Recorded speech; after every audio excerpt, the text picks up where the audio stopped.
और अब ये जानिए, तहरीक इंसाफ ने एक बार फिर चीफ इलेक्शन कमिश्नर से इस्तीफे का मुतालबा कर दिया है। बैरिस्टर गौहर ने कहा कि चीफ इलेक्शन कमिश्नर ने जिम्मेदारी पूरी नहीं की।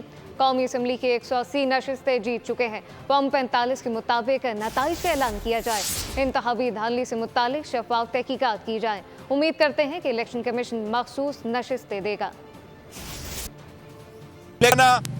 इलेक्शन कमीशन की जिम्मेदारी थी। मैं समझता हूं कि ये बिल्कुल मुनासिब वक्त है चीफ इलेक्शन कमिश्नर के लिए कि वो अहदे से स्टेप डाउन हो। अगर इतनी बड़ी जिम्मेदारी वो ना निभा सका और उसके होते हुए मैंडेट पे डाका डाला गया, तो इससे और वक्त नहीं हो सकता कि हम मुतालिबा करें, क्योंकि पाकिस्तान इस वक्त किसी भी इस किस्म के इकनॉमिक टर्मोइल का मुतहम्मिल नहीं हो सकता। इसलिए हम बाज़ाबिता तौर पे सबसे मुतालिबा करते हैं कि फिलफोर फॉर्म 45 के मुताबिक नतीजा 47 अहस किया जाए।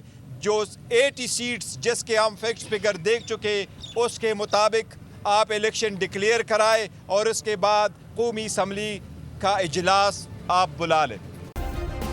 सब्सक्राइब करें और बेल दबाएं ताकि कोई खबर रह न जाए।